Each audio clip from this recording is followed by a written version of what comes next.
right, good evening, everybody. I hope you guys are all doing well tonight. We got Jason here tonight. Hey, the realtor, man. What's going on, bro? I don't have to type. You hear me? How we doing? We got Jason here tonight. Cody here tonight. I think Sharif's showing up a little bit later. I'm hoping at one point we can have like the Brady Bunch with all the 20 different faces on here. So we're going to talk some Dolphins football and whatever you guys want to bring up. I have my little bits, Jason, Cody, whatever you guys want to bring up. Of course, you can, just shoot it out there. But I want to talk about Mostert, Leggett over Thomas for maybe a receiver pick. Hassan Reddick went to the Jets. JPJ reports are coming out. They're not really high on him. Is it a sell job or not? Tua golfing, JC Latham, Troy Fautuanu, or Reisner. I got a horrible video I want everyone to kind of watch and look over, and I got a graphic. So that's like my thing, So I want to cover all that stuff, but whatever you guys want to bring up as well. How you both doing? Jason, this is your first time here. Give us a little bit of tip on who you are and what you're about. And don't forget to talk about the playoff experience and what that really meant. I thought that was a great little story you were telling before.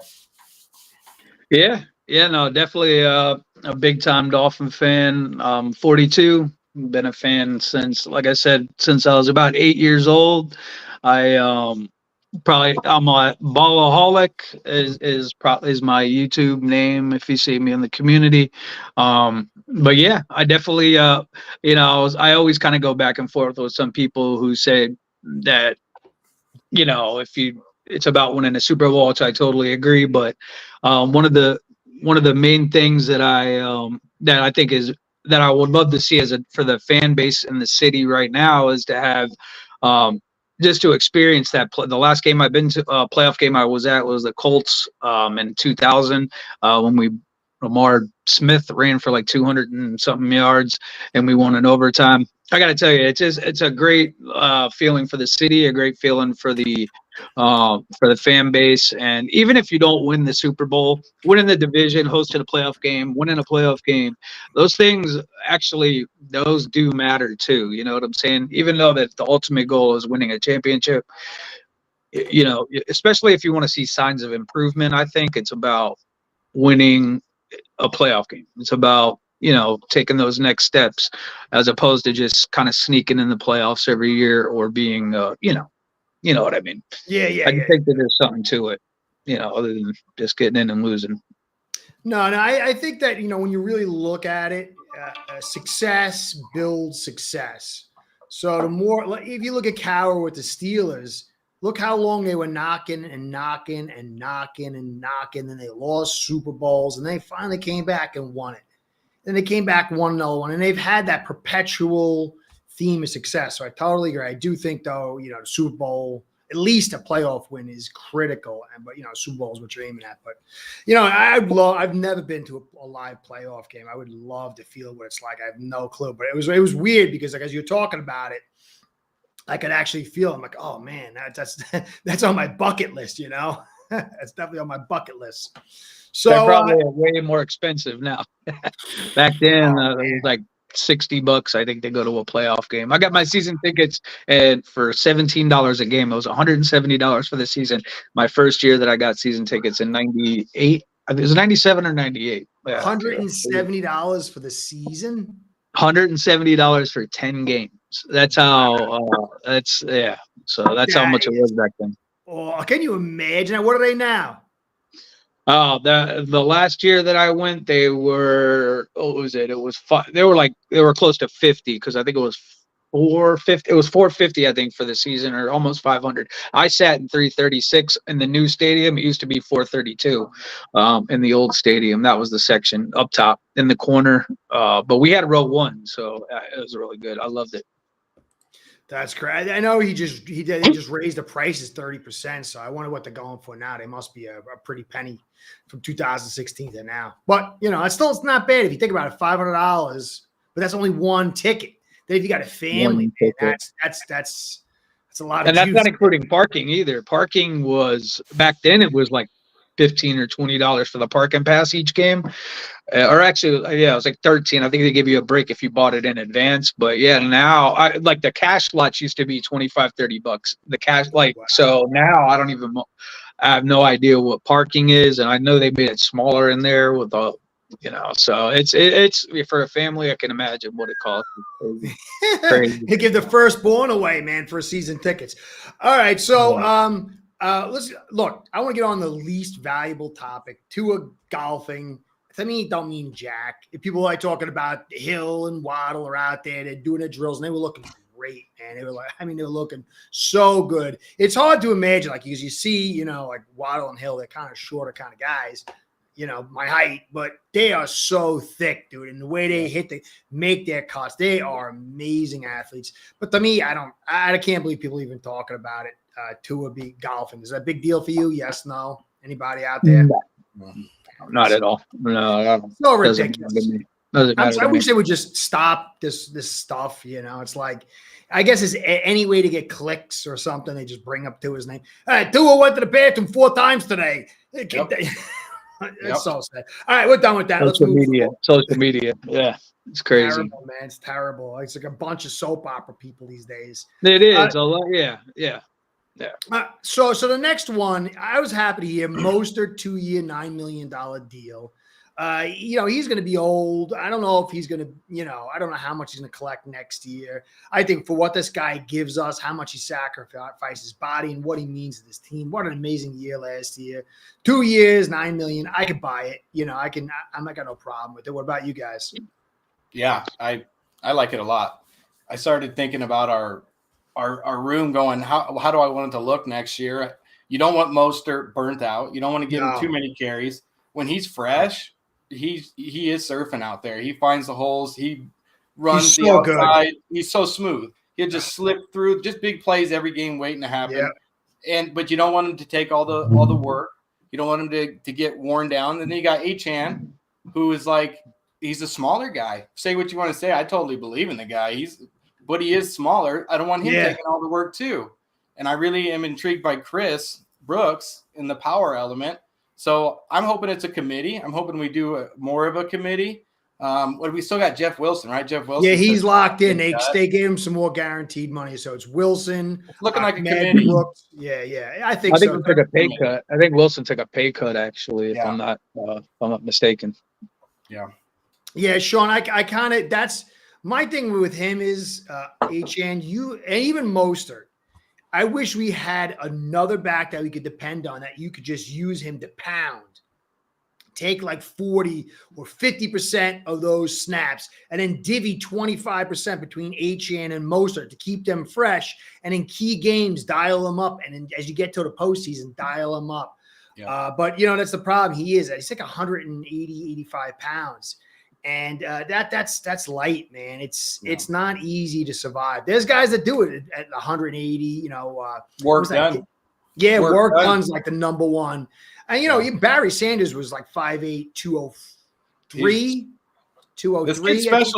This kid's special too. There's the movement. Yeah, I'm not worried about Achane. Yeah, I want him fresh though. I guess I just want everybody fresh. Last year scars. We got too many injuries, and we tried to keep everybody fresh. It was supposed to be a year where, we're going to get Ramsey back. We're going to get healthier as the year went on, when really, kind of the exact opposite happened. So I just want to keep everybody fresh. It's hard. It's like you really can't. That's the thing with football. Who would have thought that Aaron Rodgers was going down in 4 plays? You don't really know. There is such a huge element of luck. And, you just got to kind of hedge your bets. And, there's many ways to hedge those bets for injuries. Depth plays a part, winning good game, getting ahead and winning, and then bringing in your B squad for the last 5, 6. That stacks up. So there's so many ways. But then there's just always the bad roll of the dice. So you don't know. So I love the kid. I love Mostert. Achane's got to show that he can stay healthy. We really need that. I mean, it's because if he stays healthy and he keeps every year tacking 2 or 3 pounds on, by year 3 or 4, he could be close to that 193, 195.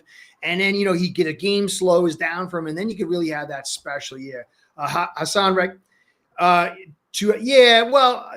That's one game. Yeah, one I game. think no, but that's not even. I don't think that's a clear understanding because, like, I wrote that down. I saw somebody say that, and I thought that was like a little confusing because if you go back, we had clean time to throw 2.13 seconds, which was the best. And it's like no one else is even doing that, and it was 69% of all plays, which no one's even doing that. So we were throwing the ball ultra fast, under pressure though, 31% of the time.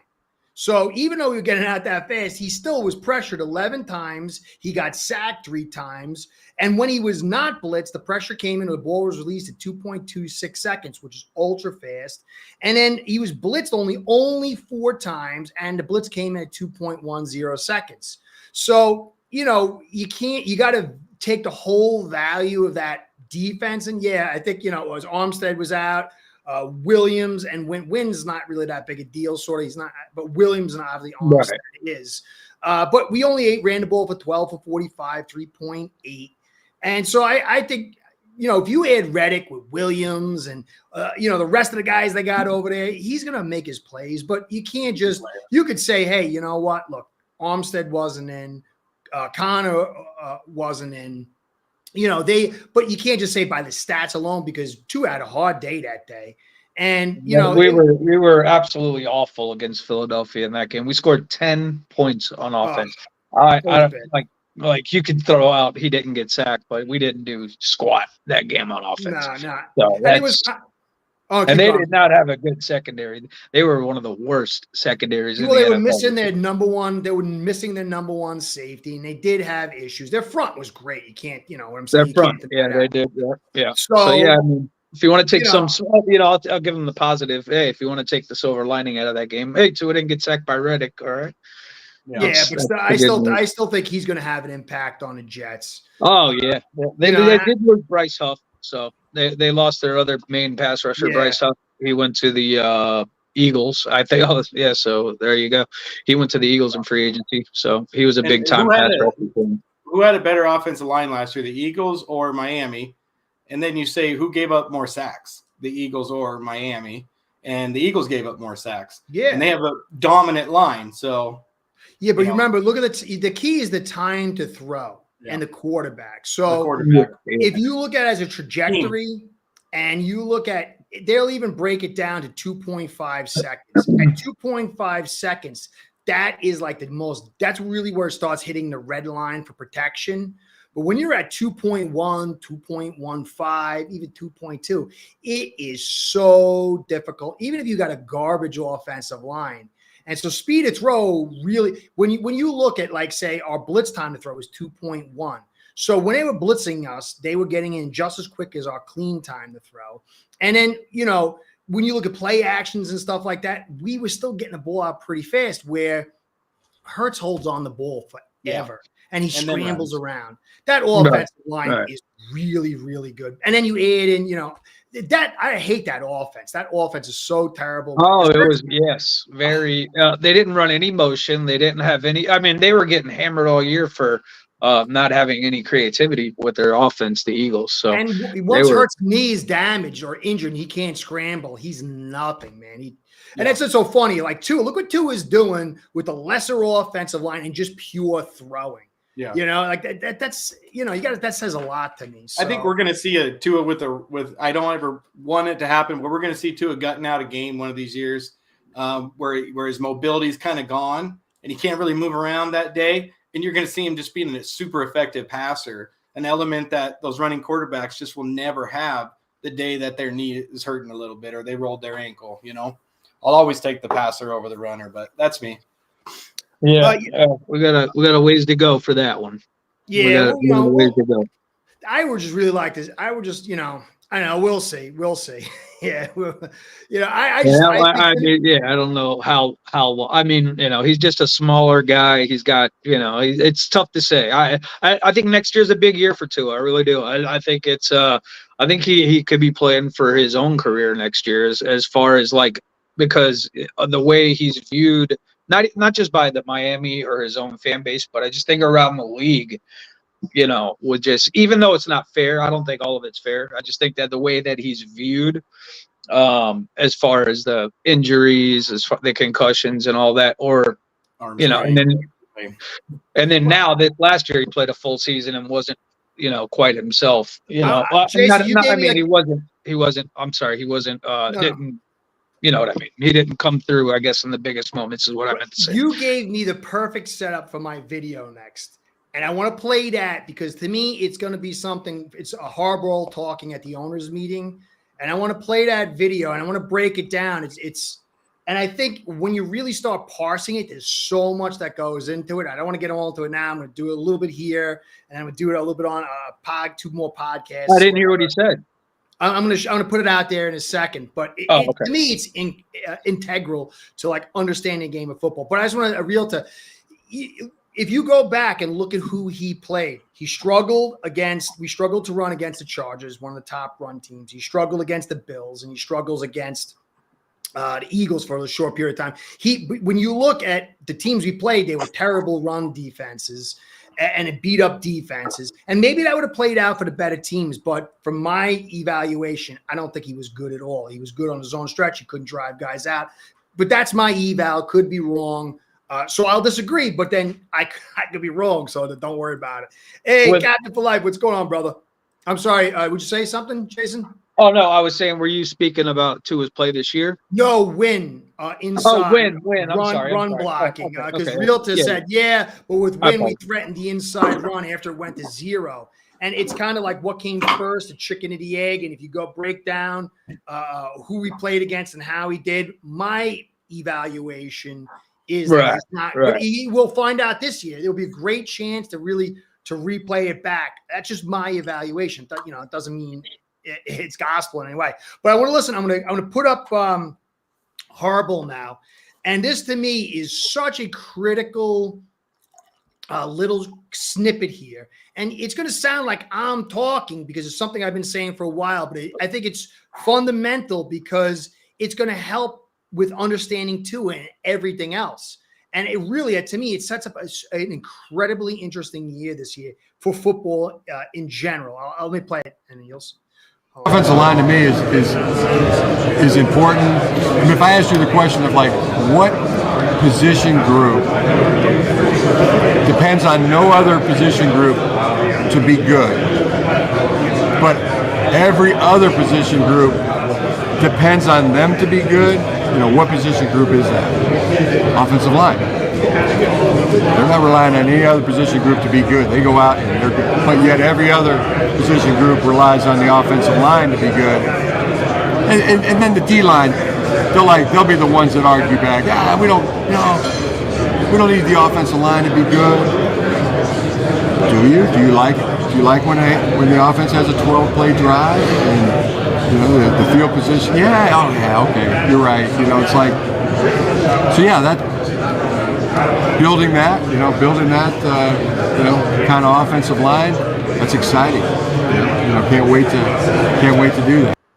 All right, so this doesn't mean everything he says is gospel, but something I've been saying for a while, and I'm just like the YouTube yokel. I mean, I just say stuff, and you got to take it with a grain of salt, and you should.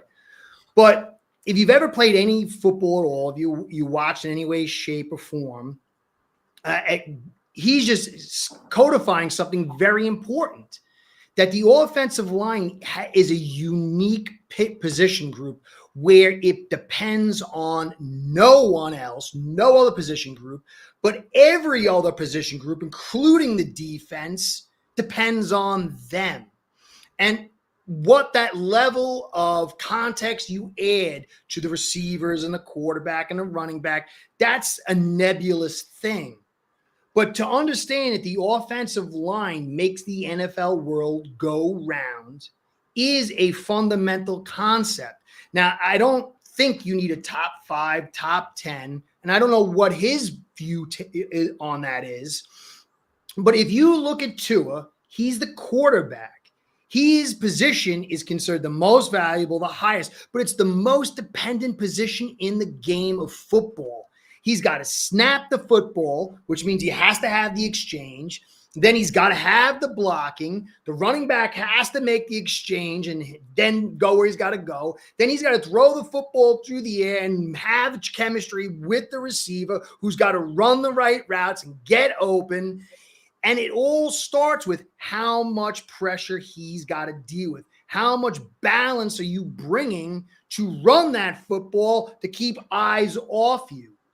And so you have Chris Grier, and I don't know how this will play out, but when you got guys throughout the history of the game, they have a vision. They see something, they build it, and sometimes it collapses and it's totally fraudulent, like Chip Kelly with the Philadelphia Eagles with that whole vision. It was garbage.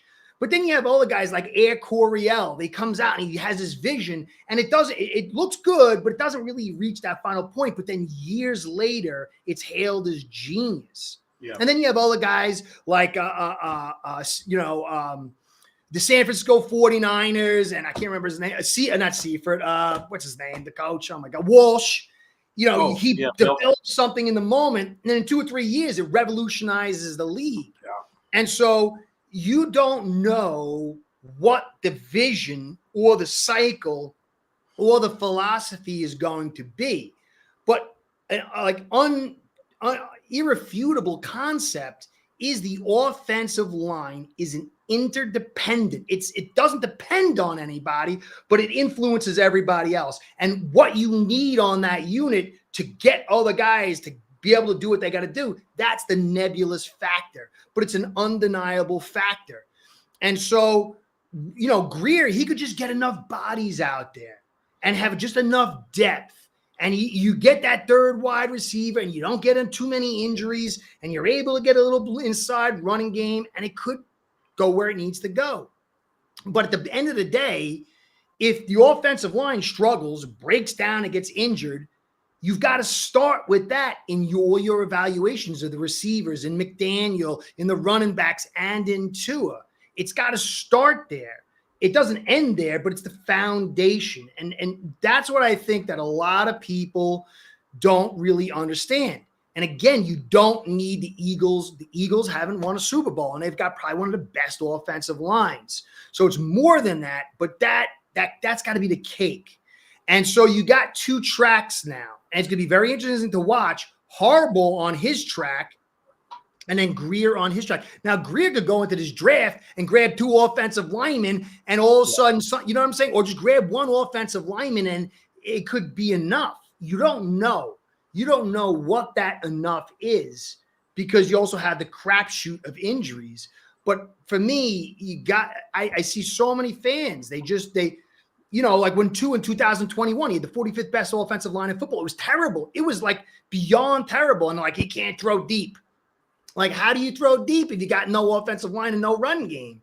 And so I just think that we've always got to hold on to that concept of offensive line sets the table. And then you make that evaluation on every in particular play and for the season, game season. And then you add that to all these other evaluations. So I just really thought that was a really important statement, because so many guys, running backs or quarterbacks, even receivers, they get destroyed. And, you got to understand it's a team game. So I don't know. What do you guys think about that? What you think there, Jason? Sorry, I was muted there. So here's the thing. I agree, definitely. Anybody who doesn't think O-line, defensive line, that's where the game starts. And the trenches are where the games are. A lot of games are won and lost. I will say that I think across the NFL, there's not a lot of really good O-line units. I think you could point out maybe 4 or 5 teams that have a really good O-line. So I do think that I think you have teams that have a good position or two, but it takes 5 guys. I think continuity is one thing that we just haven't had here. We have not had 5 guys that can stay healthy, stay on the field, and develop I think that means more sometimes than having the perfect or talent at every position. It's got to be a continuity as a unit. I also do think that, I think that Greer has, maybe he hasn't, actually, no, look, we took Austin Jackson in the first round in 2020. We took Rob Hunt in the second round of 2020. We went out and got Teron Armstead. We went out and got Connor Williams. We drafted Robert Jones was a UDFA, right? Yeah, so we went out and got Jones, and then we drafted Eichenberg, who was supposed to be an NFL-ready prospect out of Notre Dame. We traded up in the second round to get him. So I don't want to sit here and be like, oh, Greer's neglected the O-line, because, I mean, he's pretty much, he's tried. Now, again, you could criticize the decisions on who he drafted and how it's worked for sure. No doubt the results haven't panned out, but I don't think it's been for lack of effort. I don't think it's been him just neglecting the O-line. I do think also coaching, like we've had so many different offensive coordinators, so many different offensive line coaches, so many different position coaches. Like I just think this organization needs some continuity for once. I think that's where it all starts. Is there's just always a change, always too much change going on for all around, to where you just don't, every year you don't know who's coming or going, and players are going to come and go. That's just the NFL. That's the way it goes. The players are going to come and go. Unfortunately, it's just the business of the transactional era in the NFL right now. But as far as like just having that continuity, having that, that just working together as one, if you want to call it collaborative, like they have. But yeah, it's just crazy how I think Greer's tried to do it, but it just hasn't worked for injuries, for whatever the reason is, just has not worked for us. Yeah. Second. Yeah, I kind of piggyback off that. You just started listing all of our attempts at putting an O-line together, and last year we made some good moves. Armstead, we knew we weren't getting 17 games out of him. Connor, we switched his position. Like, we were that kind of a forward-thinking offensive coach that we switched his position. And imagine if they stayed healthy. We're talking a totally different looking unit. We got the real crapshoot of injuries on the offensive line. And as Jason said, we're not an organization that is forward thinking, saying, yep, this guy's going to be here next year. We've changed our defensive coordinator a few times now since Mike's come on. But other than that, this is improvement in Miami, that we at least kept the same head coach. We kept most of the same offensive guys. It looks like we're going to keep the exact same scheme. Bringing in Brewer just solidifies everything. Nothing's changing. The scheme's changing on defense. Well, we had Applebaum, Mike McDaniel's first year. We had Matt Applebaum as the O-line coach, and we brought in Butch last year. So this is technically second year for Butch Berry, and I do think that coaching does matter too. So I'm really excited to see. I think that he, even though we didn't have the best pass block win rate, I don't know how a lot of these metrics are. I don't know who's judging them. I'll be honest with you, but I think it's easy for the fans to say this, and even if you watch the tape, it's easy to criticize or to say this guy's doing his job, this guy's not. But if you don't know what the assignments are, if you don't know what the calls are, if you don't know what they're being asked to do, if you're not in that room, I don't feel like you can give a fair evaluation of. Now, you could look for traits like who's being lazy, who's not putting their hands up, who's not moving well. Like, you could look for that, but I just don't think that it's fair all the time. I see a lot of people that, say they didn't do that. We don't know what the O-line's being asked to do. Obviously, that we're not a mauling, physical, run downhill team. That's not what they're being asked to do. And our offense is based on deception, movement, and trickery to an extent. It's play action. You know what I'm saying? It's just not a very we don't drop back and pass. It's like a play action, or it's a motion here. It's just based on deception. It's based on movement to get the defense. They want to show what we want to do ultimately before snap is the defense to show their hand. Sometimes the defense likes to disguise late, so the Dolphins maybe they wait a little bit later to get the play call in or to do a motion that'll because it's just a game. It's a chess game. That's what coaches do with each other. They you know what I mean? So But not to go too much off subject here, but No, yeah, it's great, dude. You're doing a great job, man. Keep rocking it, man. yeah. I just think, but the continuity, like with the O-line coach, the offensive coordinators when Flores was here, like if you just look at the continuity in the organization, it's just with the head coaches. I mean, there's just always a change, like year after year after year after year. Well, that's a sign of a dysfunctional organization. Yeah. You look There's at the just no plan, like you there's said. always No plan. continuity. Now, Like continuity, it's in itself isn't the cure-all, but it's certainly a disease. So you could have guys that are not capable, not the right guys. You could keep sticking with them. Say like the Bengals did a few years ago with what's his face? I can't remember his name. And they had him for 10 years and they never won a playoff game. So you could stick with guys, and it's not the right way to go. But certainly, if you're constantly having turnover, it's not going to end up the right way. So you know, it's a clear indication that things are failing. If you're not stable, stability is a good sign, but it's not always the recipe for success. But I want to ask John's good points, Jason. But I will add that the O-line prospects are not what they were 10 years ago. There are a few unicorns every draft, but overall, college does not develop players that are as NFL ready. I would like to add to that a little bit. So it's not the prospects so much as it is the lack of practice. So chemistry is, there's no other position group that demands the level of chemistry that the offensive line demands. And these lack of practices, they really hurt the offensive line the most. And if you watch, like the last 2 years, refs have been letting holding calls like you wouldn't believe. I mean, guys getting pulled down in front of the refs, and you're like, what the heck's going on? But they got no choice because the product would look like garbage if they kept calling all these holding calls.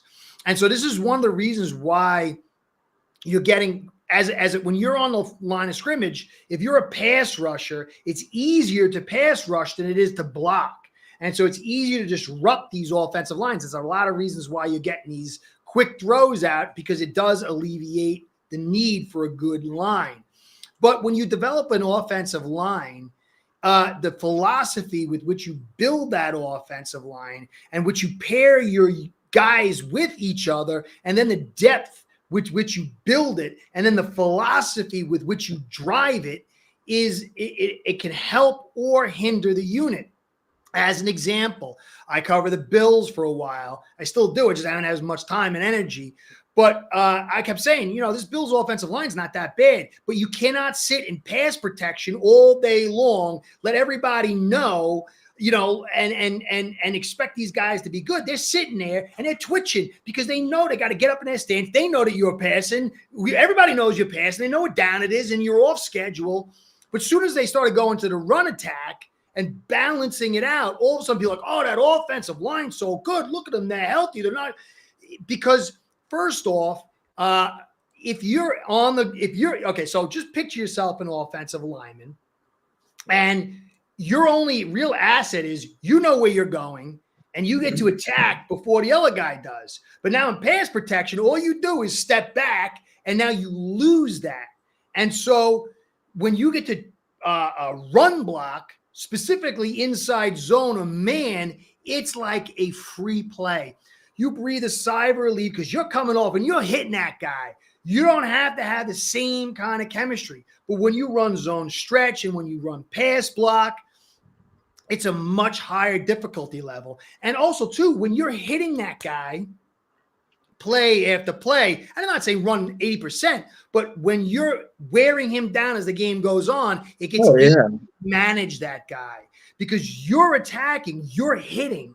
And so it also affects you mentally. Once as the game goes on, you're possessing the ball, you're dominating. I'm sorry, when you're getting your ass beat, excuse my language, when you're getting your ass beat, you can only get your ass beat for so long before it's, you get worn out, you get tired, you get, it defeats you mentally. Even the strongest players. I'm sorry, if you're getting taken to the woodshed, and it keeps happening over and over and over, it just breaks your will. That's just what it does, and that's what the game of football is about. It's about breaking the other team's will. It's all about breaking the other guy's will, the other team's will. That's you've won the game if you could do that. 100%. I think No, and that's why you look at the philosophies too of what is being called. And then, like, so if you look, say, like the Atlanta Falcons a couple of years ago, they went to the Super Bowl. They had a zone stretch, pass heavy, but they had a phenomenally talented offensive line. So, like, the scheme you pick also it helps determine the talent that you need to have on the offensive line. When you run zone stretch and pass heavy, it demands more talent from your blockers. It is a much more fickle run style running wide zone than it is inside zone and man. And so there's a lot that goes into the soup, but it starts at the philosophy level, and then the implementation level, and then the execution level. And then you also have, like I said, your randoms of injuries. So I believe that, yeah, there are problems with the lack of 2 days in the offensive line, but you can mitigate it. yeah. And I believe there are better offensive lines out there. It's not because they have 5 superstars. They might have 1 or 2 and other guys that are kind of average. But then if you look at their depth, some of the depth on some of these good teams, there's guys that are going to be starting on other teams. And then they have a system. Like, look at the Patriots. People talk about Brady. They talk about Belichick. You know why the Patriots won all those Super Bowls? One of the main reasons, Dante Scarnecchia. Dante Scarnecchia was one of the few offensive line coaches that truly made a difference. He did so many things. I'm not going to get into that. But yes, coaching does make the difference. But he was able to cobble guys together and understand how to put these guys together and get them to work. And so I think there's still avenues for that.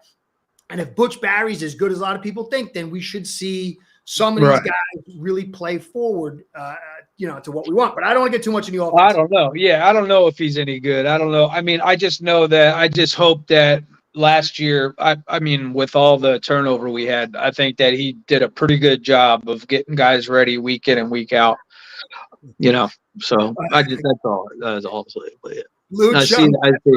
Yeah, Blue Chunk. Yep. Mm-hmm. Hard man. That's right, man. That's that's from Dickens's Hard Times, right? Totally hard true. men make easy times. Yeah.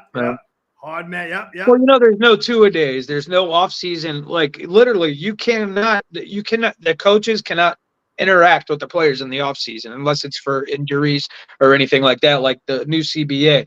I think the schedule came out today, right? Where I think the first OTA, and it's not mandatory at all. It's totally voluntary. That's the first time that you can like go and do like anything inside the facility. Again, unless you're rehabbing an injury, but you cannot. Harder now. It's a lot. Yeah, you can't do anything with the coaches as far as practicing. You can get the guys together, which I would love to see that a little bit more. But again, you get to get the guys together. But then training camp, no more 2-a-days. There's no, during the season, no practicing with pads, like you said. I mean, it's just.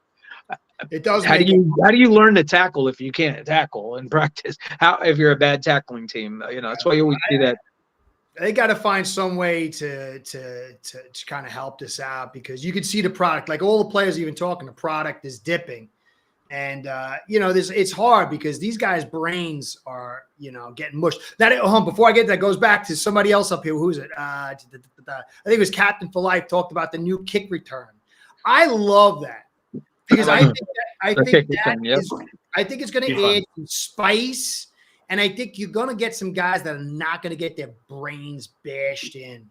And anything you could do to increase the excitement of the game and then take away some of the useless brutality of it, I think that's great. So what do you guys think about it? Cody, come on, man. Talk to us. I think it's cool. The kickoff is getting just boring, man. Super boring. Yes, yeah.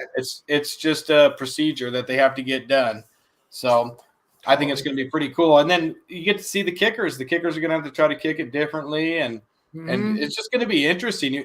Once you start seeing what works and the copycat, and you're going to see plays you've never seen before. Yeah. I mean, you see that every NFL game. You're like, damn, I've never seen anything like that. But you are really going to see some plays you've never seen before with that. And it's going to be interesting, So I'm looking. I think for the Dolphins are really set up. You got Hill, Waddle, right. maybe one of these other guys, fast guys, receivers. You got a bunch of guys, I think, that can do something with that football. And so Berrios, it's going to be, and if you think about it, that the guy in the return guy, he might be a blazer, but you might also have the guys a little bit bigger who can make guys miss in short space and break some tackles. So we're not even certain of what the prototype is to have the high point of success in this new style. To me, that's very, very exciting, because the reason I love football, I didn't like basketball or baseball. It just kind of like you had your prototype of people, With football, you can have the big guys that are little would look like they're not athletes. You can have the small guys that are speedsters. You can have the guys that are in the middle. And there's so many different prototypes, so many different visions. And, I'm not really a big Chris Greer fan, but I like from an outside view of seeing what he's trying to do. He's challenging norms. Will it work? It's really exciting when you think about it. And this just adds another level of excitement for me. So I'm really looking forward to it. I was reading an article, I think it was a Reason, put it up on a Twitter thing, and he was talking about how a lot of McDaniels, they had a guy from CFL come down, and he's like, hey, that looks like my stuff. And he's like, yeah, we were looking, McDaniel was watching CFL tape, and that's where he got the short motions to add to the Dolphins thing. And that's why football is so exciting. I got to tell a story. Anybody who likes Hannibal, the great leader, there was a thing called the double envelopment.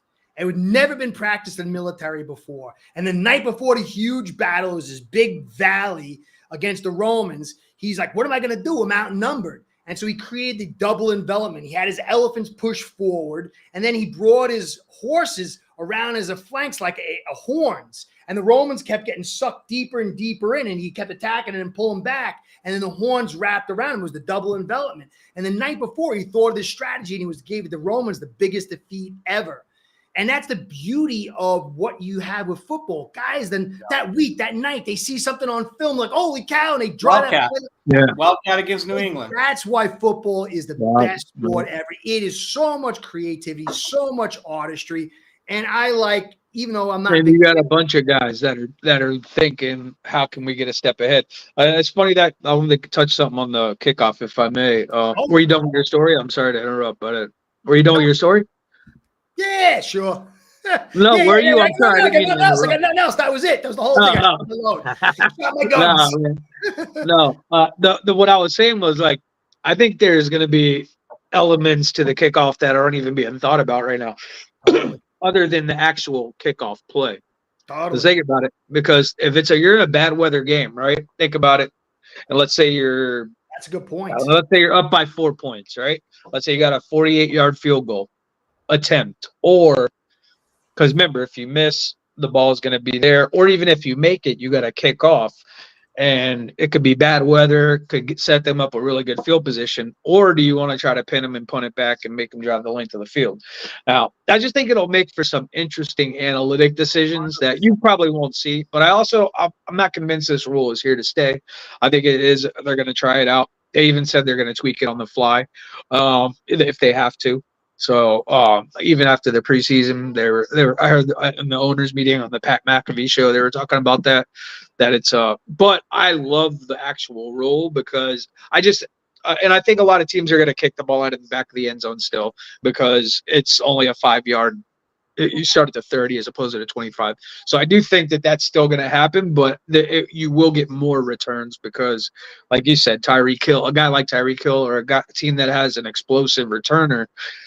And remember, the ball has to land between the 20 or kicked out of the back of the end zone. So, and I do think weather is going to be a factor. What if the wind's blowing 30 miles an hour and it's going against where you got to kick it off, and the ball doesn't hit the 20? One thing I didn't get clarification, maybe you guys could help me, is what if the ball gets kicked and it doesn't go inside the 20, but the team returns it? Is that an option, or it does not? You're not able to return it?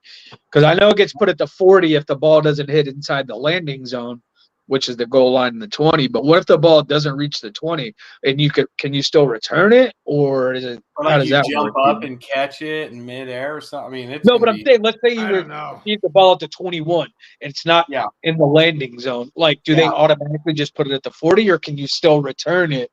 And I don't know. and I'm sure if it's a live ball, you can. Maybe you can choose a penalty. I don't think they're going to blow it dead. or will they? they'll put it Imagine in fumbling the that too. Imagine fumbling that when it's not even in the drop zone, and they're like, "No, you went for it, so it's a live ball." Like, there's a lot going on we don't know about, so they better figure it out before this starts here. I hope the hip drop is what they really is not here to stay, and it's one of those plays that they're like, "Yeah, we're really going to try to monitor this," but as it goes on, I don't know. I just think it's got to be the most egregious hip drop for it to be called. You see it every game. It's normal. A trailing the DB has no Bills choice. beat him. What happened? Say that again. Oh yeah. You mean if you're tackling from behind? Yeah, like a trailing if you're DB. What's trying he gonna do? You can't if he trips him good, but he's got to grab him. He's got to pull him back with his Or if weight. you're like Derrick Henry and you're like, Jalen Ramsey trying to tackle Derrick Henry, like, you need your body weight. Yeah. But I heard Brandon Beane on the Bills. He said that the league told the guys that they're implementing the rule, but they're not going to call it as much on game day, and it's going to be more or less to warn the players because that a fine could come.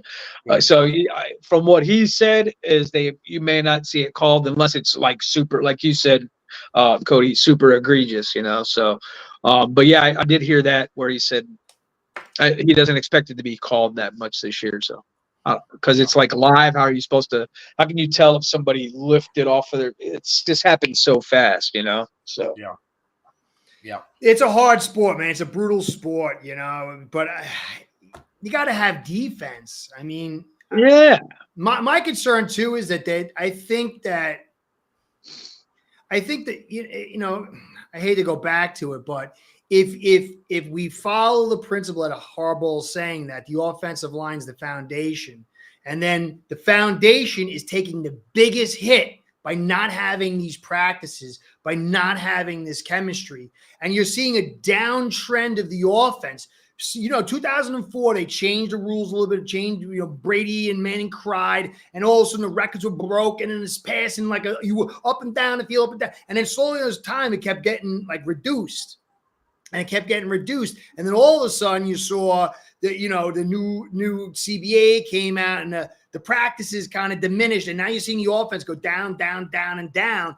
And it's really kind of, the last year was 2020, I think, or 2019, when Mahomes had his 50 touchdowns. But other than that, the offense is kind of sinking. And when I watch these refs make these calls and let stuff pass that should never pass, I'm wondering if they're just like, hey, you know what? We got to implement this to try to get some more offense here. Because I also think the too deep. I think the too deep shell, the too high safety look. I think that's really limiting the big plays that were going on before the last 2 years. And I think the Chiefs are probably one of the main reasons why teams started doing that.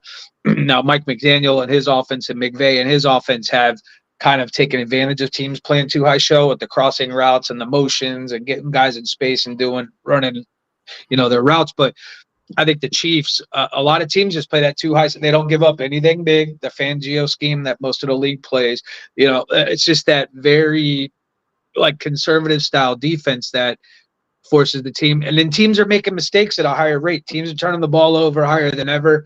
Back in the day, turnovers were God forbid you throw a turnover, you would get killed. Tom Brady never threw, I don't think, 16, 17 interceptions in a season, if I'm my mistake. Nowadays, quarterbacks all over the league are throwing 13, 14, 15 interceptions. It's just, I also think that's another thing. Is turnovers are at a high level too. Yeah, I think agreed too. Down. So it's really such an interesting sport, man. I'm sorry, Cody, keep going. No, I just think the NFL is in an interesting spot in terms of we want to get rid of the brutality. We still want to keep our fans, and we can't. These guys have CBA'd their way into luxury setup, but it's probably not. These guys work their asses off. They're in pain all the time, but they've CBA'd their way to where they're not going to be on the field all the time. They're not going to be padded up, hitting all the time. And as you're saying, the offensive line play, it's dipping. And Jason said earlier, there's not that many great offensive lines. So the talent pool is smaller, and the ability to like cultivate a team with these guys and work them and get the camaraderie and get your O-line clicking on all cylinders, the time for that is dwindling. So insert Mike McDaniel and say, okay, then I'm going to scheme my way past all this. I'm going to try to scheme my way past it. And I like I said, I just pray we get some horses in the draft. I pray we get some O-line. But if you're running out of dudes and you can't be as physical as you want to be, maybe scheme's the answer. But that's why I want dogs. I want guys that are. Yes, I want Chris Jones on my defensive side. I want guys like Incognito, just like putting their finger and pointing at you the whole game, and they're not laughing like Christian Wilkins. They're telling you you're dead, bro. Like, I am going to come across and kill you. And you know what? It didn't work great for his personal life, old Incognito, but he was a damn fine football player, and that's what I want. But I'm a Dolphins realist, and I know that we're not doing that. We're just not doing that. You know. It's funny because you brought up Mostert earlier. You brought up Mostert earlier, and I love Mostert, and I actually would not mind. I wouldn't have mind keeping Mostert at all. Well, if you want, we could talk about the D tackles too in the draft in a minute. I see Indade asking, but what I was gonna say was I thought maybe with the physical talk and how we slowed down, I thought maybe since we got Achane, Mostert being up there in age, Jeff Wilson not really doing much, and even Brooks, we could keep Brooks. I'm fine with that. I just don't think he's going to be much of a factor, even though I like him. I just don't see him being. I don't think they're going to hand him the ball 10 times in crunch time. I just don't see that happening. But maybe I'm wrong. But anyways, I thought we would go maybe try to get a more physical back. You know, a guy that late in the season or even late in the game, we can give it to 10 times, 12 times, or like we have to be multiple. I feel like we're either fast and we're quick or we're nothing. I just feel like our offense has no other gear but fast and on time. Once that gets disrupted, we're really putting our defense at a disadvantage. When we're getting off the field, we're not sustaining drives. We're going 3 and out, turning the ball over. We're just not helping out our defense. And, I hope Jeff Wilson has a bounce back year this year because I thought the Dallas game he showed a lot. You know, he's had some moments where he's played well. I hope Jeff Wilson. Yeah, it's just like him and Mostert are always hurt. I thought maybe we'd go a little bit more with the physical, running back this offseason, but we didn't. So we're just going to keep them all. Well, I want to add to that, Jason. There's a problem. If you go back and you look at the Dolphins running backs, anyone that was a big physical back, they really didn't have much success here. And part of that is because if you're a big physical back, then you usually don't have the speed to get to the edge and you don't have the ability to make short change of direction. And so if you're that kind of back, you need an offensive line that gets you space and yards before contact. So if you don't have a driving offensive line, a big back for the most part stalls out because they can't pick their way or burst their way to the edge. They can't pick their way to the middle or burst their way to the edge. And so like an offensive line that is, maybe not drive blocking offensive line, it's really hard to get a big back. I mean, look at Harris with the Pittsburgh Steelers. Their offensive line's been trash. And he's had trash a couple of years, and he's a good back. If you put him on the Eagles or 49ers, this guy'd be like, oh, my God. But so every back, every player works with different skill sets around them. And I think are we not running between the tackles a lot? Because remember, we have Raheem Mostert, who's injured every year, and we have Achane, who's a very small back. You don't want him running between 320-pound D tackles all game.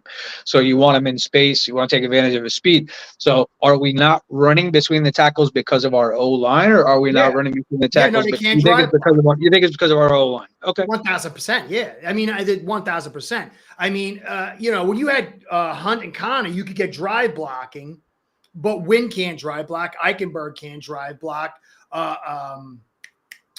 What's his name? Jackson can't drive block. Teron Cotton can't drive block. Jones can drive block, but then he lacks the zone stretch. And then the other guy, I can't remember his name, the backup tackle we had. Kendall Lamb? Yeah, he can't drive block. And so you had, like, if you remember, there were a couple of plays through the course of the season where Hunt and Connor opened up the interior, most notably against the Patriots.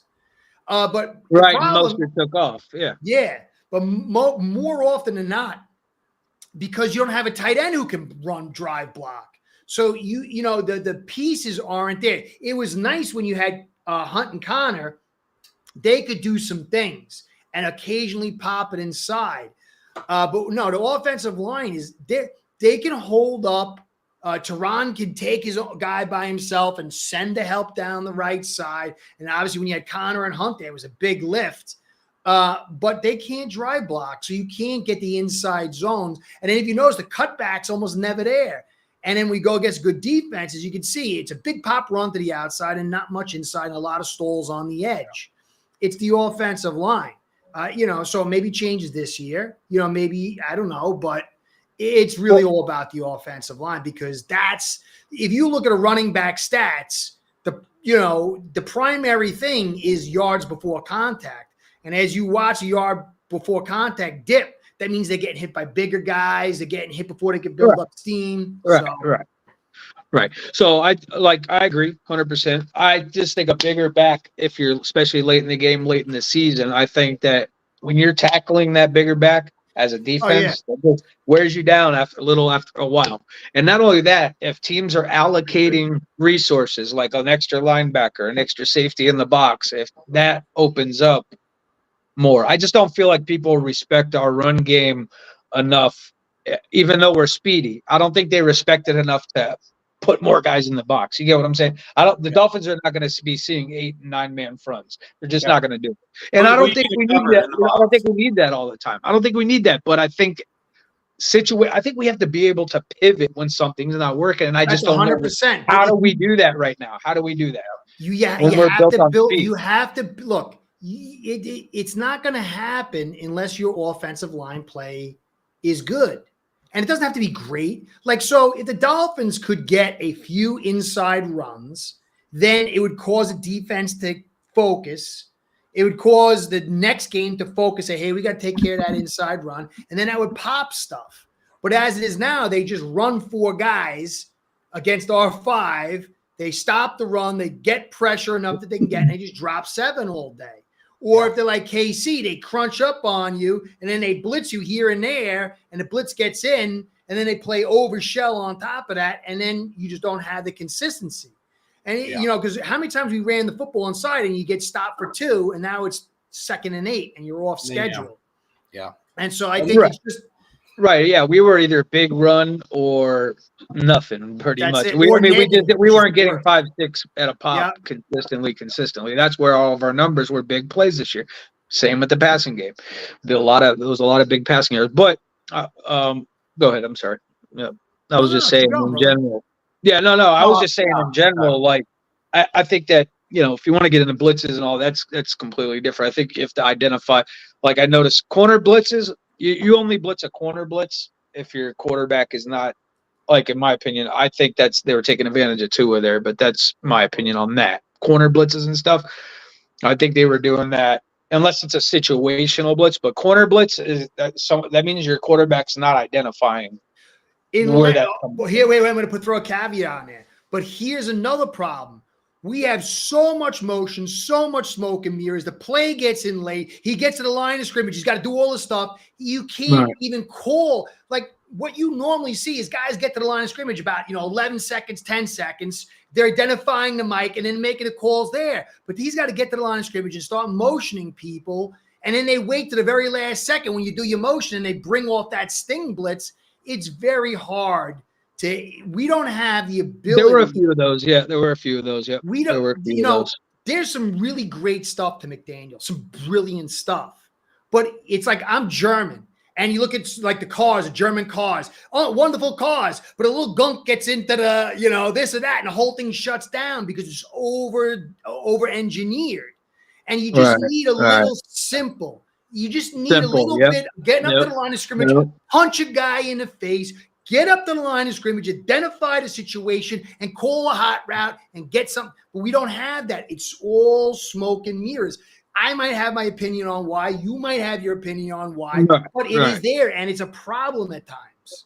Yeah, I agree. Simplify. That's what I'm saying. That's what I mean by pivot a lot, is that we need to have that gear to slow down a little bit. Even like when we had the big leads against the Jets and the Commanders and stuff like that, it was like, it just we even though the first Jet game, we did a really good job of running it out, but it's just like the Dallas game was the perfect 4-minute offense where we kind of ran it, got a little help from the face mask, but we ran it, short passes, just moved the ball, but that was a great 4-minute drive, in my opinion, to salt the game away. We just don't see enough of that from the Dolphins. That's the problem. We do not see that enough. And Dallas keep it simple, stupid. It's like when you got to understand too, like just imagine, a lot of times we have a hard time putting ourselves in the street. Just imagine you got 50, 60,000 people. The pressure, we got to win now. Everything's moving so fast. Play after play after play after play. There's nothing like, hey, let's get the line of scrimmage and just boom, bang it out. Like take a breather, and I think that's another problem too. Like to me, Tua is a good quarterback, but he's not Marino. Marino's this maniac that never quit. He could throw all day, have 5 picks, and then confidence is still up here. Yeah, he was always guy. Tua has some of it, but not like. And you just ask him to throw. It's all on you. Throw. No run game. Quick. And, so I just think that's a big problem. I think it's a lot to ask. And, maybe this year you get a little bit. Like, why do we have to always run motions? Can't we do like some motions and get up to the line of scrimmage and have a few like audibles? And, because they want the defense. They want it. I don't know if it's to help Tua understand what he's seeing, or if that's where I can't. I don't know. But they're trying to get the defense to show with those motions. I mean, that's what they're trying to do. That's why they have the motions in this. They do that so the defense can show their hand. So Tua knows that whether they're in cover 2, whether they're blitz. I mean, that it's to identify help him to identify the defense. That's one of the main things I got to see with Tua this year. And that's why he has got to get better, in my opinion. Everyone says he's an elite processor. I completely disagree with that. I could not disagree more with that take. He's not an elite processor, in my opinion. Not at all. Not before the snap, not after the snap. He's just not fast enough. But he can grow there. That's where I think that is one area where he can grow in his game. I think, but he has to. And I don't know. We'll never know. But he's got to. Like I feel like Peyton Manning. Like he just was a student of the game. Like he took pride in. He's not going to be there. Yeah. He was, but I mean, he never had the elite athleticism traits and all that. He had the height. His brain and processing was. I think he studied. I think he studied a lot. I think the best ones just know what they see. Like when you're confident that you know what the defense is doing, like there's no other substitute for that. You know what I'm saying? Like if you're a quarterback and you know what you're seeing on the field and you know exactly what you do to beat it. Like even I want to bring another instance up. Aaron Rodgers. When Aaron Rodgers sees the defense kind of running off slow when they're switching, like he gets up to the line because he's aware, right? He's aware. He sees to get 12 men on the field in the defense because they're jogging off, and he says, "Get up, get up, get up." That's awareness by the quarterback. That the coach is not going, "Get up to the line, get up to the line." That's Aaron Rodgers going up and saying, like those awareness. Just those kind of things. I would love to see if Tua can do that. I really do. That's one thing that I think that he really can improve on. If I want to see from him, I don't want him to be a running quarterback. That's never going to happen. That's stupid. That's silly. Well, I think the key is that you have to ask yourself, and you're not going to get the answer. I'm trying to find the answer. I kind of have my answer, but I don't know if it's the right answer. Do we throw because we want to that quick, or we throw out of necessity that quick? Yeah, because we're throwing at a pace that's never been seen before. Tom Brady had the quickest throw time with half the depth of passes in his last year last year in the league. Other than that, Tua is throwing 0.2 seconds faster than anybody in the history of the game that I can tell for like 15 years or so. So and half the depth was key on that stat. Yeah. Like these are balls are getting out in 2.1 and it's 15 yards down the field. So what? So what's is it why throw so fast? The longer you hold the football, the more chance you have guys to get open. Time is the enemy of the offensive line and the secondary. Time, that battle of the clock going on, it's a battle between the offensive line blocking and then the secondary covering. And as that clock ticks on, whoever's winning that battle, then the percentages of the play success rises to that side. So if the offensive line, as the clock goes up, is blocking, those secondary guys, they're losing their coverage. Yeah. But if you got to get it out so fast, then But they get paid too, man. You know, the like we have some really good edge rushers. We got some really like the defensive other guy. They get paid too. Like how it's very hard for an O line to block for 5 seconds, just like it's hard for a cornerback to cover for 5 seconds. It's the NFL. Like both guys. The average time in the league is 2.4, 2.5 seconds. Yeah, that's passing, the average time of holding the football before release. Ours is 2.1. I mean, it's like the top 5 quarterbacks in the league are throwing like 2 is number 1, and a couple of guys, you know, Dak was number 2 at like 2.4, or number 3 or 4, 2.45. If you go through the list, there's only like 3 or 4 guys that are like up to like 2.4 something. Matt Jones was one of them, but he was throwing like 2 feet. And then everybody else in the league is throwing like 2.45 and higher. And so if their offensive lines are blocking at that point in time, what would Tua do if the play was allowed to develop into that 2.3, 2.4, 2.5, 2.6, 2.7? Well, you know, I mean, some of it is like Mahomes moving around and Allen moving around, but then you can go look at other guys like Purdy. Go check Purdy's time to throw. Purdy moves around pretty good too, though. He does. Yeah, but he's not like scrambling to buy that much time, though. You know. No, but see what Marino did really, really well. You'll probably agree with me on this. He shuffled that pocket, but see where Tua has a disadvantage is he cannot see. He's too short to see. It's a flaw. Yep. When the pocket collapses around him, he's not going to be able to see. But Breeze did it. How did Breeze do it? So I don't think I think shotgun a lot. Yeah, well, I think if you watch him, he talks about how he went through it. I think the height is a negative factor, but I don't think it's a defining factor. Like you can overcome it. Like he would throw windows. He knew the windows, and his guys were good enough blockers that the windows, he would create the windows. But there was also a heavy run game to support him and a short timing route underneath game. Yeah. And so the construction, like it's so difficult. But he also knew what he was getting to. Breeze will go up to the play, and if he didn't like something, he would call an audible. He knew what defense he was getting almost every single. You very rarely confuse guys like Peyton Manning, Tom Brady, Drew Brees. So why are we doing Phillip that? Rivers. Well, I don't know. I don't know. Maybe Tua can't handle. I'm sorry, Cody. Maybe Tua can't handle it, or maybe it's not. I don't know. To Cody, what do you think? I was just thinking. I think he can. No. What was year 3? What was year 2 with Peyton? What did year 2 Breeze look like? I don't remember when it became like, oh snap! Breeze was year 5. With Sean Payton, no, he was not the same with Marty Schottenheimer. When he got Sean Payton, he was a lot better. So, absolutely. And it took a while, even with Peyton, and. So I think it was their second year they won the Super Bowl. We started this podcast talking about coaches and how it takes time, and I thought of Andy Reid. Like he could not get it done. Oh, yeah. He couldn't get it done, right? Yeah. Although every single year he was either in the NFC Divisional Championship or the actual NFC Championship game, always there. But people just discounted it every year because he couldn't win the big one. Like it's this black and white. If you can't get past this one stage, you're not good. Doesn't matter if you get there 6 years in a row. You can't get past this one stage. You're not good. They say you're not good until you're a legend once you get past that one stage. And to me, it's like, man, it's so gray. The improvement of our team is clear. We're not a laughing stock. We're this close to getting some guys and making a run.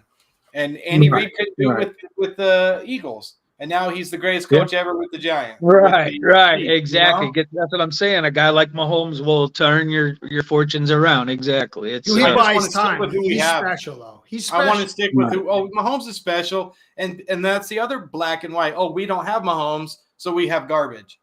Oh, you No, have a number that's- 10 no, guy, no. you have a number 12 guy. That's People who garbage. say we have a garbage quarterback, listen. I like It's Tua. I crazy. think It's he's got crazy. some It's great crazy. traits. I don't think Tua is a bad quarterback at all. I will never say that. He's not Mahomes. I you think know, he's better. I think yeah, Tua's I think better the tough suited. part. I'm sorry. Go ahead. Keep going. No, go ahead. Go ahead. I think Tua is better suited with an offensive line that can run the football and he can work his play action off than this. This is really good for the passing stats, but ultimately I think it is a cap point until he can get certain other elements.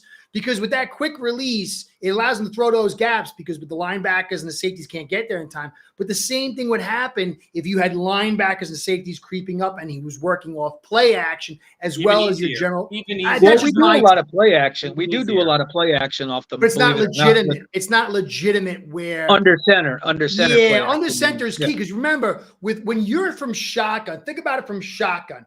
Those linebackers and safeties can see, and they see it's a lot easier to diagnose what's going on. When that quarterback's under center and he turns his back with the ball, everyone stops and goes, "What's going on? I can't see. I can't see." Yeah. As soon as that ball, but when you're in shotgun, it's boom.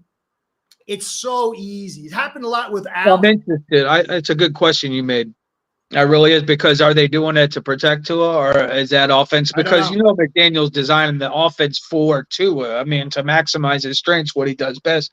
Now, is it hiding something, or is it to just maximize his Now, strength is it without hiding putting him something? at Is that risk? something he's hiding is Tua or something For else? the O line. Well, not only that, but protecting that's- him too. Protecting Yeah, him that's as well. the whole thing. That's why it's so interesting. That's why we can sit on this stupid podcast for an hour because Yeah. it is so complicated. Right, yeah.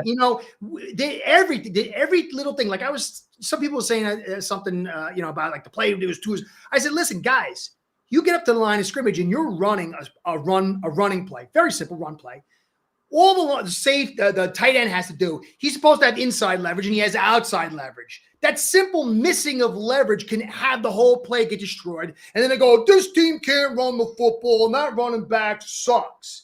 But if that tight end just simply had the right leverage, then it would have been a proper play. Everything is like so nuanced. A slip of the cleat for a millisecond could throw off your whole block. Yeah, your play. Like, it's just that a millisecond in the NFL a half a second can change. I mean, that's how fast everything goes. And let me just ask this question quick. What's your opinion on the working theory that O-lineman? It's O-lineman. I got to answer it, man. I'm like a crack addict. And O-line. Theory that O-linemen that have good shuttles have to be successful at the pro level. I think it depends on the scheme that they're running at. Like if you're running outside zone and you're a heavy gap running offense, where the guys pull and they got to get into gaps and they got to make the move. Shuttle is huge because it's your ability to get to one space to another. And it's even good. It kind of shows a little bit what you can do in your drops. But now if you're more like a Ravens offense where you're drive blocking an inside zone, and it's not so heavy gap and someone's not, then maybe not. I think that the shuttle is good on your agility and your ability to get to place, and that's football moves. So I agree with it, but I don't think it's definitive because you could have a great shuttle and have noodles and can't handle power, and then you're not good. So I think it's part of the soup. It's important. It was like what got me in my college. I walked on, and it was the shuttle. I broke the college record, and that's what got me to stay for a little while. So I love the shuttle. I'll take the shuttle. Yeah, the shuttle makes you look good. It is. It's a very important, depending on whether it's the 10 or the 5 or whatever. You have to, and then there's certain elements within that shuttle that tells you different things. But the shuttle is a major asset to a player's ability to move and to get to locations. But then there's a lot of other stuff that goes into it. But it's if I'm looking at a player and I have a specific kind of offense, it's a mobile offense, it's a passing offense, shuttle means a lot to me, but maybe not so much in other styles. So I'd imagine Aaron Brewer has a real good shuttle. Oh, I'm sure. Yeah. 100%. And that's a specific type of player right there. So yeah. Manning too also his father was a pro quarterback. So he was learning secrets early on. That's a huge asset when your father's a pro quarterback. Tart Glenn. Tart Glenn. Definitely. What happened? Well, I'm reading this. It said his O-line past Saturday was average, and I'm imagining Tart Glenn, stud left tackle for the Colts.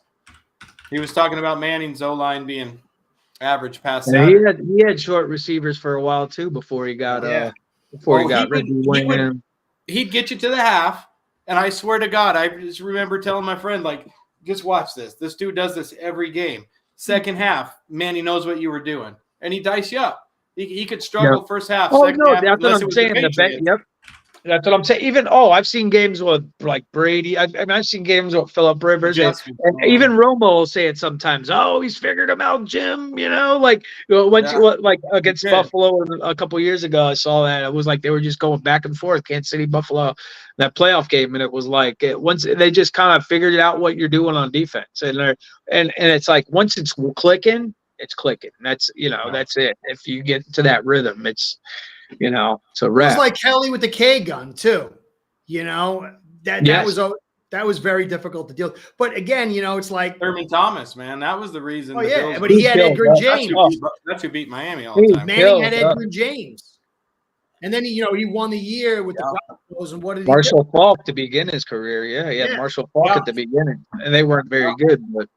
He threw his interception. Traded for Marshall. Jimmy wanted to trade for Marshall. It was this close. Marshall Faulk? Yeah, he wanted to trade for him. They wouldn't make the trade, though. Oh, yeah. He went to the Rams. That's probably better for his career. Oh, I'm sure.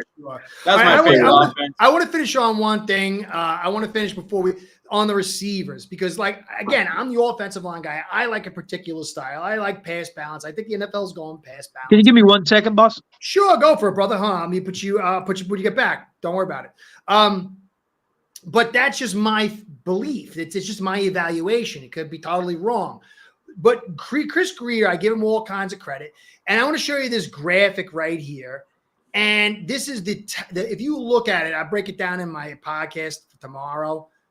You could see the purple is good, and then the red boxes would be like depth issues. But you can see our secondary, our linebacking group, our nickel, some of our starters on the interior. We've got a lot of talent on the defense. We're missing one guy on the edge until Chubb and Phillips get back. And then there's a little bit of depth issue, obviously, until they get back and also on the interior. But then you look at the offense. Yeah, our offensive line's a little bit of a concern. We got to see. You could add one guy. These guys could step up. But if you look at the receiver, right now you got Waddle and Hill, and the two of them together create the leverage, which drives our scheme. If one of those goes down, we're hamstrung. So if you got a third wide receiver in here, however you do it, there's different ways to look at it. That could be the third receiver to amplify Waddle and Hill and take it to another level. And then there's also a guy to back up and give breathers to Waddle and Hill to keep the leverage on our offense and to keep the philosophy that Chris Grier wants to run. So one really good receiver, some people want OBJ. There's other guys in the free agency. People are talking Renfro. Some of the guys, I like Brian Thomas Jr. Some people like Leggett in the second round. But while I want the offensive line and the D line, if we can get a quality receiver, it's really going to go a long way to help Grier, to accentuate, to push forward McDaniel and Grier's philosophy. To me, the second round, I really want Sweet. I'd love to see us step up and move up. I think Cincinnati's going to take him unless they take that one kid who's like Aaron Donald 2.0. I don't think they are because they love their 3-4. They got the big guys on the edge. They need a nose tackle. I think they can grab Sweat at like 18, the 18th pick in the second round. I think he's going to be before us. But I think we really need that. So Leggett, but maybe, Leggett, a lot of people like. What do you guys like out? Did you guys know the difference between the two? And what do you guys like in the comments section? Well, what I like is looks like Teron Armstead and Tua in the backfield. You kind of have them in your green grading here. So that looks like green must mean all systems go. Yeah, right? It's like good. And then light green is like, okay, pretty good. And then yellow is like average. And then red's no bueno. Yeah. I thought of all the things that we couldn't do last year. Run inside. We didn't have a big receiver. We didn't have an explosive, dynamic tight end that could be any kind of a seam threat and a blocker. We had play calling issues. I mean, the list goes on for the reasons the Dolphins did not get it done last year. I like Jonnu. I love Jonnu. And you brought up a point last time we talked about those screens going to Jonnu. Yeah, that's cool. But what it does for the defense, they got to take a pounding. Now they have a 250-pound guy they have to tackle. Yeah. And Hill's over there taking a sip, getting a little Gatorade, so he can run his 4-1, whatever the hell he runs on the next play. Tua couldn't scramble. Tua couldn't make off script. Like, if you're and from what Mike McDaniel showed on that Hard Knocks is, we're going to look at the things we did poorly. We're going to look right at them. We're going to face them, and we're going to figure out how to fix them because we're not egomaniacs here. And I just hope that permeates throughout the entire building. And the offseason has been spent around, we couldn't do this. We needed that. We weren't good enough here. I didn't do good enough play calling in these. And we make the adjustments we need to make. Jody Fortson and Jonnu Smith are 2 adjustments we needed to make. We needed more dynamic tight ends. We needed some playmakers in the red zone. I've been watching a lot of this Jody Fortson kid. Like, don't sleep on this dude. Like, this kid's going to be a touchdown machine. He looks really interesting to me. Who's that? I'm sorry, I was typing. I can't do two. No, that's all right. That's all right. Who are you saying is interesting to you? Is that cultural lag we're talking about? Guys your age, it's a one-step thing. We're not typing and talking and listening. We can only do one here. I can't do 2 things at once. If we're looking at needs that the Dolphins could look in the mirror and say, this is what we weren't good at it, tight end was one, and red zone was a huge – we're trying to throw fades to Tyreek. This Jody Fortson kid is a big, interesting target. Like, he's the kind of half tight end hybrid wide receiver we've been trying to build with Connor Tanner. You screwed that guy's name up. Now I don't even know his name anymore. But we've been trying Elijah Higgins. Like, we tried to fill this role, and I think that Fortson kid's that role. And Jonnu is 100% that seam threat we needed at tight end. So that's a spot we fixed.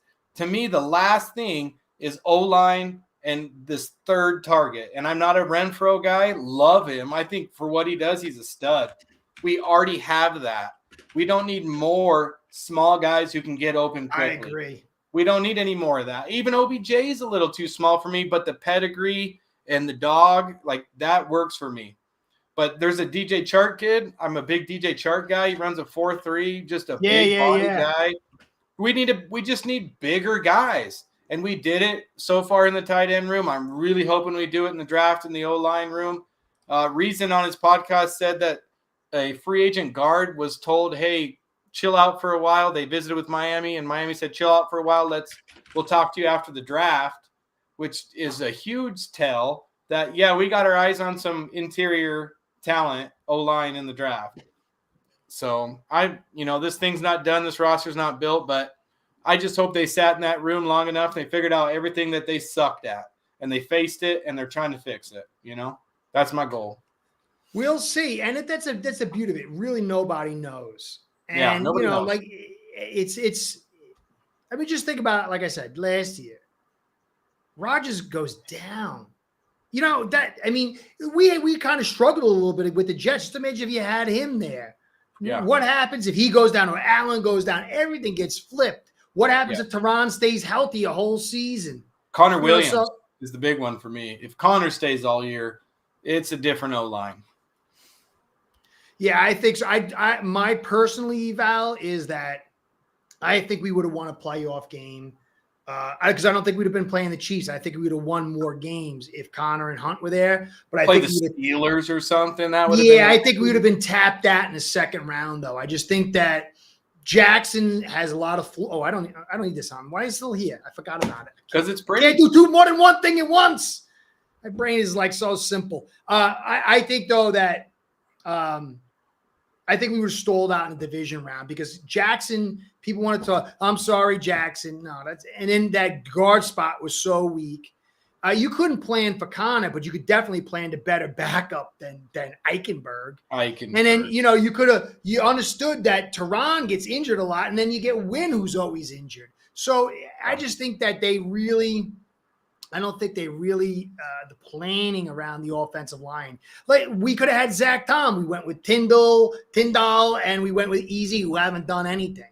I mean, like, Zach Tom was a layup. Like, even I screamed about it, and he came into our house and interviewed. And I'm a nobody, dude. But this guy had the best metrics for the position in like 30 years. And like, how do you not take this guy?